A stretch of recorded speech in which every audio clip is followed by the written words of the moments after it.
اور ان کافروں کی حالت بالکل اس شخص کی سی ہے جو ایسے جانور کو پکارے جو بلانے اور پکارنے کے سوا کچھ نہ سن سکے۔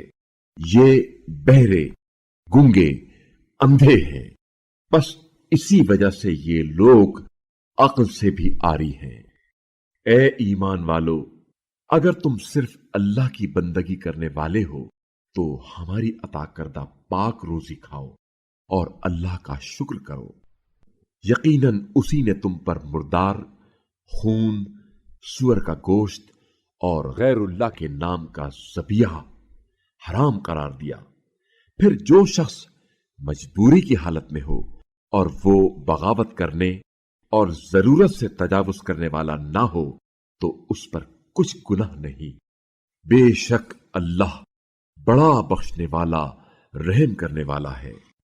جو لوگ اللہ کی نازل کردہ کتاب کو چھپاتے ہیں اور اس کے عوض میں حقیر قیمت حاصل کرتے ہیں، یہ لوگ بس اپنے پیٹ آتش سے بھر رہے ہیں، اور اللہ قیامت کے دن ایسے لوگوں سے بات نہیں کرے گا اور نہ انہیں پاک کرے گا، اور ان کے لیے دردناک عذاب ہے۔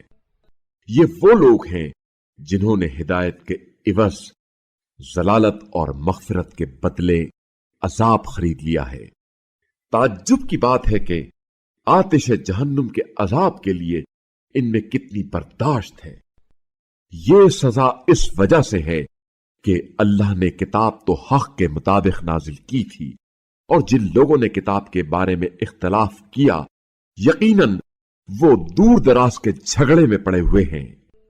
نیکی یہ نہیں ہے کہ تم اپنا رخ مشرق اور مغرب کی طرف پھیر لو، بلکہ نیکی تو یہ ہے کہ جو کوئی اللہ، روز قیامت، فرشتوں، کتاب اور نبیوں پر ایمان لائے اور اپنا پسندیدہ مال قریبی رشتہ داروں، یتیموں، مسکینوں، مسافروں اور سائلوں پر اور غلاموں کی رہائی پر خرچ کرے، اور نماز قائم کرے اور زکوٰۃ ادا کرے، نیز جب معاہدہ کریں تو اسے پورا کرنے والے ہوں، اور تنگ دستی اور مصیبت کے وقت اور میدان جنگ میں صبر کرنے والے ہوں، یہی لوگ سچے ہیں اور یہی لوگ متقی ہیں۔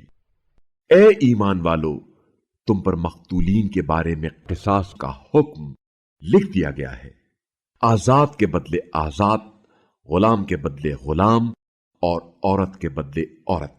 ہاں، اگر مقتول کے بھائی کی طرف سے قاتل کو قصاص کی کچھ چھوٹ مل جائے تو اچھے پیرائے میں دیت کا مطالبہ کیا جائے، اور قاتل کو چاہیے کہ وہ حسن و خوبی کے ساتھ اسے ادا کرے۔ یہ تمہارے رب کی طرف سے ایک قسم کی تخفیف اور مہربانی ہے۔ پس جو اس کے بعد بھی زیادتی کرے گا اس کے لیے دردناک عذاب ہے۔ اور اے عقل والو، تمہارے لیے قصاص میں زندگی ہے، امید ہے تم اس قانون کے سبب بچتے رہو گے۔ تمہارے لیے یہ لکھ دیا گیا ہے کہ جب تم میں سے کسی کی موت کا وقت آئے اور وہ کچھ مال چھوڑے جا رہا ہو تو اسے چاہیے کہ والدین اور قریبی رشتہ داروں کے لیے مناسب طور پر وصیت کرے۔ متقی لوگوں پر یہ ایک حق ہے۔